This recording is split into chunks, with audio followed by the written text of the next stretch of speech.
So the whole idea of e-cigarettes is that they help you give up smoking tobacco because they're a safer way of obtaining nicotine. But a few days ago, the Centers for Disease Control in the US explained what they think probably accounts for 39 deaths thought to be from lung injuries associated with vaping.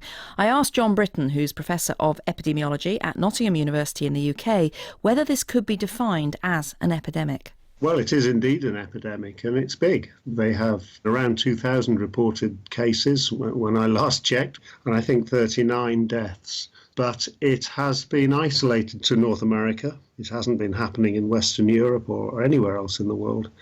It seemed to start in about March and is continuing now, but vaping has been prevalent in the US for many years before 2019.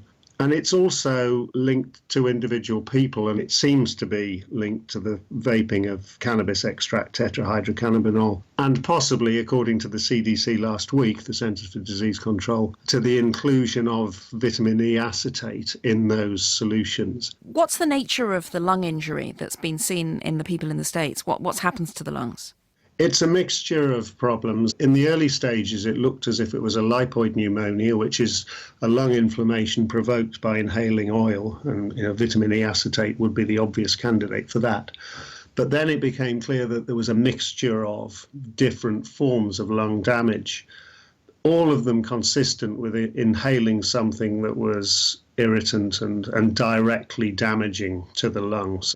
And in some cases, it's a relatively low-grade thing and you end up with lipoid pneumonia, and in others you get a very diffuse lung damage, which causes long-term harm. Is it possible to distinguish whether it is the vitamin E acetate or whether it is THC from the cannabis that's causing the problem? How can you even tell if people are taking both? It could well be both. So what we know about the American outbreak is that around 85% of those affected have vaped THC, 15% haven't. But then people who are vaping THC may be reluctant to admit to the fact they're doing that. But it also seems from the latest data, and these are based on analysis of lung samples from people affected, that vitamin E acetate was present in all of them. And this stuff is predominantly bought on the illicit market. And I think that's one of the big issues. In the UK and through Western Europe, e-cigarette liquids are not tightly regulated, but people who sell them do have to disclose to a national authority, which in the UK is the medicines regulator, but there are different authorities in different countries, what's in the solutions and also what is emitted by the electronic cigarette when the solution is used. And that isn't the case in the United States. We've had a look at the UK database and can confirm that there's no vitamin E acetate in any of the solutions on sale in the UK, for example. And there can be very different levels of nicotine in e-cigarettes in different countries as well, can't they? Yes, the EU regulations put in a certain limit of 18 milligrams per mil and a certain total volume of liquid in the e-cigarette, and that doesn't apply in the US.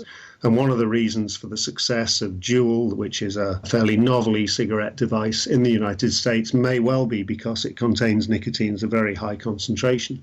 The dilemma with that, of course, is that if an electronic cigarette is to be effective as an alternative to smoking, you need high levels of nicotine and very rapid delivery rates. So the more like a cigarette a vaping device is, the better it will be as a stop-smoking aid. But at the same time, the more addictive it would be to a previous non-user. And then some people are concerned about the flavourings and whether some sorts of flavourings in particular might be causing harm to people. What do we know about that? What does the evidence say? Well, the evidence is that electronic cigarette vapour necessarily contains water, nicotine, and in the most part propylene glycol. And then most solutions also contain glycerol, which, as I understand it, is there primarily to produce the plume when people breathe out. But if there's a flavour in there, and flavours used in e-cigarette liquids are nearly all flavours that are currently used for foods, heating those also generates byproducts, which, when inhaled, are potentially harmful. Now, those byproducts are unlikely to be massively so, because you'll get the same byproducts when those flavours are heated when you cook those flavours in food. But nevertheless, that's where most of the potential harm in vaping comes from. The problem, though, or the dilemma, is that most smokers find unflavoured nicotine very difficult to tolerate, and flavours can be the difference between being able to switch to vaping and not. So when people discuss whether or not vaping is safe, there isn't a simple answer to that question, is there? Not in a global sense. No, there's no, that you couldn't answer the question, are hammers safe? Vaping as a practice has risks, that's inevitable. But the great majority of people who vape because they are current or former smokers who want to quit. And what we know about smoking is that it kills half of all long-term users. It takes away a day of life for every 4 days that you smoke after about your 35th birthday. It is a massive effect on health.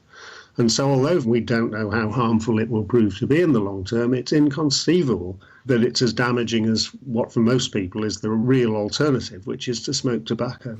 But do you think when people hear about the lung injuries and, in the US 39 deaths, it is going to put them off vaping and then maybe people will carry on smoking cigarettes? Well, I would hope it would put them off vaping THC laced with vitamin E acetate, because that's what seems to be causing the problem.